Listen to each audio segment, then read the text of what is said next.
എല്ലാവർക്കും നമസ്കാരം. അക്ഷതയിലേക്ക് സ്വാഗതം.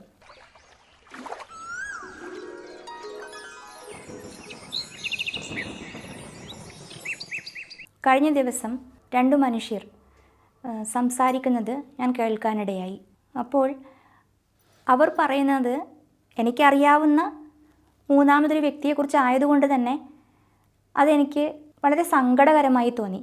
കാരണം എൻ്റെ ഒരു നിലപാട് അവരോട് പറയാനുള്ളത് അവരുടെ സാന്നിധ്യത്തിൽ പറയുക. അപ്പോൾ അത് അവർക്ക് ഗുണം ചെയ്യും, അവരത് തിരുത്തും. ഇതങ്ങനെയല്ല അവർ ചെയ്തത്. അവരുടെ അഭാവത്തിലാണ് ഈ പറയുന്നത്. അത് എനിക്കും കൂടി അറിയാവുന്ന ഒരു വ്യക്തിയെക്കുറിച്ചാണ്. യാദൃച്ഛികമായിട്ടാണ് ഞാനിത് കേൾക്കുന്നത്. ആ രണ്ടു പേർ പറയുന്നത്, ഈ വ്യക്തിയെക്കുറിച്ച് പറയുന്നത്, നടക്കാൻ ഇറങ്ങുന്ന വൈകുന്നേരങ്ങളിൽ അവളെ കണ്ടു. അവൾ നമ്മുടെ നേരെ മിണ്ടാൻ ഇങ്ങനെ വരുന്നുണ്ടായിരുന്നു. ഞങ്ങൾ എങ്ങനെയോ രക്ഷപ്പെട്ടു. മിണ്ടാതെ ഒഴിഞ്ഞു മാറി നടന്നു. ഒരു വലിയ കാര്യം അവർ നേടിയതുപോലെയാണ് അവർ ഈ കാര്യം പറയുന്നത്. എനിക്ക് കൂടി അറിയാവുന്നതായതുകൊണ്ട് അവൾ എന്ന് പറയുന്ന ആ പെൺകുട്ടി, ആ സ്ത്രീയെ എനിക്കും കൂടി അറിയാം. അവരവിടം കൊണ്ട് നിർത്തുന്നില്ല. അവർ പിന്നെയും പറയുകയാണ്, അവളിപ്പോൾ ഡിപ്രഷൻ്റെ അങ്ങേ അറ്റത്താണ്. ആലോചിച്ച് നോക്കൂ, ഇവരുടെ ഏത് മാനദണ്ഡത്തിലാണ് ഇവർ ഒരാളുടെ ഡിപ്രഷൻ അളക്കുന്നത്? ഇവരോട് അവർ പറഞ്ഞോ അവർക്ക് ഡിപ്രഷൻ ഉണ്ടെന്ന്? ഇവർ എന്നോടല്ല പറയുന്നത്, ഞാൻ കേൾക്കുകയാണ്, ഞാൻ കേൾക്കാൻ ഇടയാവുകയാണ് ചെയ്യുന്നത്. അവരിപ്പോൾ ഡിപ്രഷൻ്റെ അങ്ങേ അറ്റത്താണ്. മിണ്ടിയിട്ട് പുലിവാലാകാൻ വയ്യ. കൂടുതൽ കേൾക്കുവാൻ എനിക്ക് താല്പര്യം തോന്നിയില്ല. കാരണം അവരെ പറഞ്ഞ് തിരുത്തുവാൻ എനിക്ക് പറ്റില്ല. അവരീ പറയുന്ന സ്ത്രീയെ എനിക്ക് അറിയാം. അതിനാൽ എനിക്ക് ആ സ്ത്രീയോടാണ് കൂടുതൽ അനുതാപം തോന്നിയത്. സങ്കടത്തോടെ അവർ പറയുന്നത് ബാക്കി കേൾക്കാൻ നിൽക്കാതെ ഞാൻ നടന്നുപോയി. ആലോചിച്ച് നോക്കൂ, നമ്മുടെ നേരെ നമ്മൾ ഒരു കൂട്ടമായി നടന്നു പോവുകയാണ്. രണ്ടു പേരാണെങ്കിലും ഒരു കൂട്ടമാണ് അല്ലേ? ഒരാൾക്കൊരാളോട് സംസാരിക്കാനുണ്ട്. രണ്ടു പേർ നടന്നു പോകുമ്പോൾ എതിരേ വരുന്ന ഒരാൾ, അവൾ നമ്മളോട് സംസാരിക്കുവാൻ വേണ്ടിയിട്ടാണ് വരുന്നത്. നമ്മൾ അവളെ ഒരു വഴിക്ക് ഒരു വിധത്തിൽ ഒഴിഞ്ഞു മാറിപ്പോയി എന്ന് പറയുന്നത് രണ്ടു സ്ത്രീകളാണ് പറയുന്നത്. വേറൊരു സ്ത്രീയെക്കുറിച്ചാണ്. അവർ വലിയ ഒരു കാര്യം സാധിച്ചതുപോലെ പിന്നെയും പിന്നെയും പറയുന്നത് ആ സ്ത്രീയുടെ ദുഃഖങ്ങളെക്കുറിച്ചോ ദൈന്യതയെക്കുറിച്ചോ വിഷമങ്ങളെക്കുറിച്ചോ തന്നെയാണ്. അവളിപ്പോൾ ഡിപ്രഷൻ്റെ അങ്ങേ അറ്റത്താണ്. എനിക്ക് അവരെ തിരുത്താനൊന്നും പറ്റില്ല. തിരുത്താൻ പറ്റുമെങ്കിൽ ഞാൻ അവരോട് ചോദിച്ചേനെ, നിങ്ങളോട് സംസാരിക്കുവാൻ വേണ്ടിയിട്ടാണ് അവർ വന്നതെങ്കിൽ നിങ്ങൾക്ക് അവരെ കേൾക്കാമായിരുന്നില്ലേ? നിങ്ങളുടെ ഒരു 5 മിനിറ്റല്ലേ പോവുള്ളൂ. ഒരാളെ കേൾക്കുന്നത് കൊണ്ട് നിങ്ങൾക്ക് എന്ത് നഷ്ടമാണ് വരാൻ പോകുന്നത്? അവർക്ക് എന്തോ ഒന്ന് നിങ്ങളോട് സംസാരിക്കുവാനുണ്ട്. ചിലപ്പോൾ അവർ ആ ദിവസം മുഴുവനും ഒന്നും മിണ്ടിയിട്ടുണ്ടാവില്ല. ആരും അവരെ കേട്ടിട്ടുണ്ടാവില്ല. നിങ്ങൾ പറയുന്നു അവർക്ക് വലിയ ഡിപ്രഷനാണെന്ന്. നിങ്ങളോട് കുറച്ചു നേരം സംസാരിച്ചാൽ അവരുടെ ഡിപ്രഷൻ ഒന്ന് കുറയുമെങ്കിൽ നിങ്ങൾക്ക് അവരെ ഒന്ന് കേൾക്കാമായിരുന്നില്ലേ? അവരെ കേൾക്കാതെ കടന്നുപോയി എന്നത് നിങ്ങൾ വലിയ കാര്യം പോലെ പറയുന്നു. എനിക്ക് കൂടി അറിയാവുന്ന ആ സ്ത്രീയോട് ഞാനിത് പറഞ്ഞിട്ടില്ല. കാരണം ഞാനിത് പറഞ്ഞാൽ അവരുടെ ഹൃദയത്തിൽ ഉണ്ടാവുന്ന മുറിവിൻ്റെ ആഴം എത്രയായിരിക്കും? എനിക്കിത് പറയാൻ പറ്റില്ല. നിങ്ങൾക്ക് ഡിപ്രഷനാണെന്ന് അവർ പറയുന്നു, ഡിപ്രഷൻ്റെ അങ്ങേ അറ്റത്താണെന്ന് പറയുന്നു. ആണോ? നിങ്ങൾക്ക് ഡിപ്രഷൻ ഉണ്ടോ എന്നെനിക്ക് ചോദിക്കാൻ പറ്റുമോ? ഇല്ല. അവരെന്നോട് സംസാരിക്കുകയാണെങ്കിൽ എനിക്ക് അവരെ കേൾക്കാം. എൻ്റെ നേരെ അവർ സംസാരിക്കുവാൻ വേണ്ടി ആഞ്ഞു വന്നിട്ടില്ല. അതുകൊണ്ട് തന്നെ എനിക്ക് അങ്ങനത്തെ ഒരു അനുഭവം ഉണ്ടായിട്ടില്ല. എനിക്ക് അവരെ പലതവണ ഞാൻ കണ്ടിട്ടുണ്ട്. എനിക്ക് അവരെ കാണുമ്പോൾ അവർ ഡിപ്രഷനിലാണെന്ന് തോന്നിയിട്ടുമില്ല. അല്ലെങ്കിൽ തന്നെ നമുക്ക് എങ്ങനെ നിർവചിക്കാൻ പറ്റും? ഒരാൾ ഏകാന്തമായി നടക്കുന്നു. ഏകാന്തമായി നടക്കുന്ന എല്ലാ മനുഷ്യരും ഡിപ്രഷനിലാണെന്ന് നിങ്ങൾ എങ്ങനെയാണ് നിർവചിക്കുന്നത്? എങ്ങനെയാണ് നിങ്ങൾക്ക് നിർവചിക്കാൻ സാധിക്കുന്നത്? അവർ ചിലപ്പോൾ ധ്യാനിക്കുകയാവാം. അവർ ചിലപ്പോൾ എന്തെങ്കിലും മൗനമായി പ്രാർത്ഥിക്കുകയാവാം. ശരി, അവർ നിങ്ങളോട് സംസാരിക്കാൻ വന്നപ്പോൾ നിങ്ങൾ കേട്ടില്ലല്ലോ. പിന്നെ നിങ്ങൾ എങ്ങനെ നിർവചിക്കുന്നു? അവരുടെ മുഖഭാവം കണ്ടിട്ട് പോലും.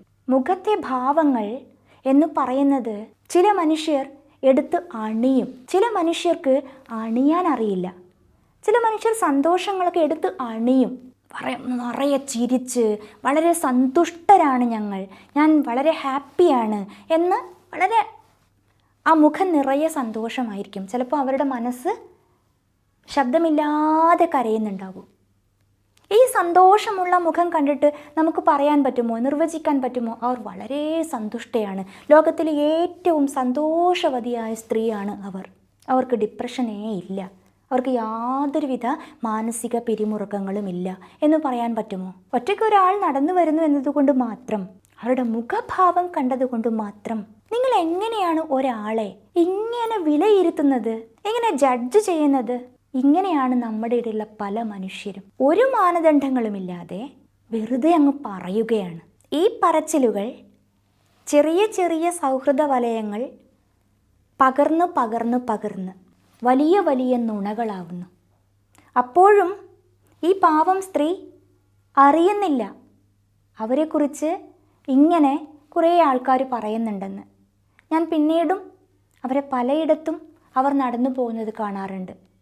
എനിക്ക് തോന്നാറ് അവർ തനിച്ച് നടക്കുവാൻ ഏറെ ഇഷ്ടപ്പെടുന്നു എന്നാണ്. അവർ ആ ഒറ്റയ്ക്കുള്ള അവരുടെ നടത്തങ്ങൾ കാണുമ്പോൾ ഞാൻ എപ്പോഴും ശ്രദ്ധിക്കാറ്, ഞാൻ എപ്പോഴും നടക്കുമ്പോൾ അവരെ കാണാറുണ്ട്. ഞാൻ അപ്പോഴൊക്കെ ശ്രദ്ധിക്കാറ് അവരുടെ നടത്തങ്ങൾക്കെല്ലാം ഒരു കാവ്യാത്മകതയുണ്ട്. നമ്മളെല്ലാവരും നടക്കുമ്പോൾ എന്തോ ഒരു കാര്യം നേടുവാൻ വളരെ തിടുക്കപ്പെട്ട് നടക്കുന്നവരല്ലേ. അവരങ്ങനെയല്ലേ അല്ല. അവർ നടക്കുമ്പോൾ ഓരോ വരികളിലും ഓരോ പദങ്ങളും എടുത്തു വയ്ക്കുന്നതിൽ പോലും ഒരു കാവ്യാത്മകത ധ്വനിക്കുന്നത് പോലെ എനിക്ക് തോന്നാറുണ്ട്. അങ്ങനെ ഒരാൾ അതിമനോഹരമായി മണ്ണിന് നോവാതെ വഴിപ്പൂക്കളോട് വർത്തമാനം പറഞ്ഞുകൊണ്ട് വളരെ പതിയെ ശാന്തമായി നടക്കുന്ന ഒരു മനുഷ്യ സ്ത്രീയെ നോക്കി കുറച്ചു പേർ അവരറിയാതെ ഈ പറയുന്ന ചാപ്പകുത്തലുകൾ എത്ര കഷ്ടമാണ്. ഇത് എനിക്കറിയാവുന്ന കാര്യം. ഇവരെ എനിക്കറിയാം.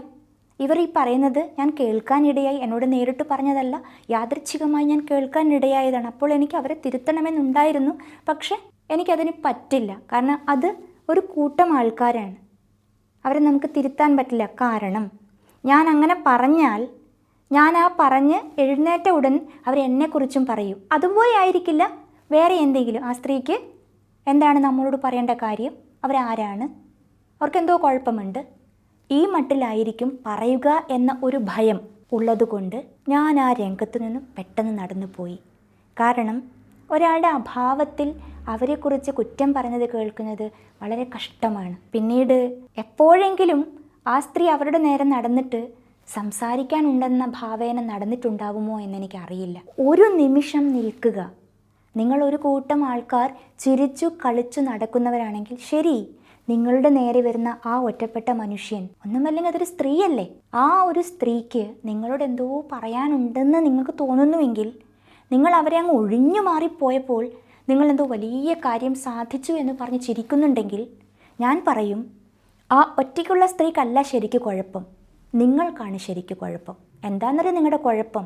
നിങ്ങൾക്ക് ഒരു കൂട്ടമായി നിൽക്കുന്നതിൻ്റെ ധൈര്യമാണ്. കൂട്ടമായി നിൽക്കുമ്പോഴുണ്ടല്ലോ ഓരോ മനുഷ്യരിലും വന്നു ചേരുന്ന അദൃശ്യമായൊരു ധൈര്യമുണ്ട്.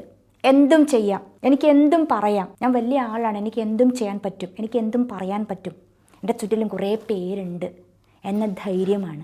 ഒരു ദിവസം ആ സ്ത്രീയെപ്പോലെ നിങ്ങളും ഒറ്റയ്ക്കു നടക്കേണ്ടുന്ന ഒരു അവസരം വരുമ്പോൾ നിങ്ങൾക്ക് മനസ്സിലാകും. നിങ്ങൾ എടുത്തണിഞ്ഞിരിക്കുന്ന ധാർഷ്ട്യത്തിൻ്റെയും നിങ്ങൾ മുഖത്ത് അണിഞ്ഞിരിക്കുന്ന ആ മനോഹരമായ മന്ദഹാസങ്ങളുടെയും ഭാവാഭിനയങ്ങളെല്ലാം അഴിഞ്ഞു വീണ് നിങ്ങളുടെ ഉള്ളിൽ എന്താണോ അതായിരിക്കും, ആ സ്ഥായി ഭാവമായിരിക്കും നിങ്ങളുടെ മുഖത്ത് അപ്പോൾ ഉണ്ടാവുക. അത് കാണുന്ന മറ്റൊരു കൂട്ടം മനുഷ്യർ നിങ്ങളെയും വിധിച്ചേക്കാം. ആ സ്ത്രീയുടെ മുഖത്ത് വല്ലാത്ത ഒരു മാനസിക പിരിമുറുക്കമുണ്ട്. അവർ ഡിപ്രഷൻ്റെ അങ്ങേ അറ്റത്താണ്. അത്രയ്ക്ക് ലളിതമാണ് നിങ്ങൾ ഈ പറയുന്ന കാര്യങ്ങൾ. നിങ്ങൾക്ക് കേൾക്കാൻ തയ്യാറാവാതെ നിങ്ങൾ കടന്നുപോയ ആ ഒറ്റ സ്ത്രീയില്ലേ, നാളെ ഒരു ഘട്ടത്തിൽ അവർ നിങ്ങളായേക്കാം. ഇത്രയേ പറയുന്നുള്ളൂ. കൂട്ടമായി തിമർക്കുന്ന ഓരോ കൂട്ടങ്ങളും വലിയ ധൈര്യശാലികളാണ്. പക്ഷേ ഒറ്റയ്ക്ക് നടക്കുന്നവർക്കുണ്ടല്ലോ, ഒറ്റയ്ക്ക് നടക്കുന്നവർക്ക് ഒരു ഭൂമിയോളമാണ് അവരുടെ ഹൃദയമിടിപ്പിൻ്റെ ആഴം. അത്രയും മനസ്സിലാക്കിയാൽ കൂട്ടത്തിലുള്ള ഓരോ മനുഷ്യരും നന്നാവും.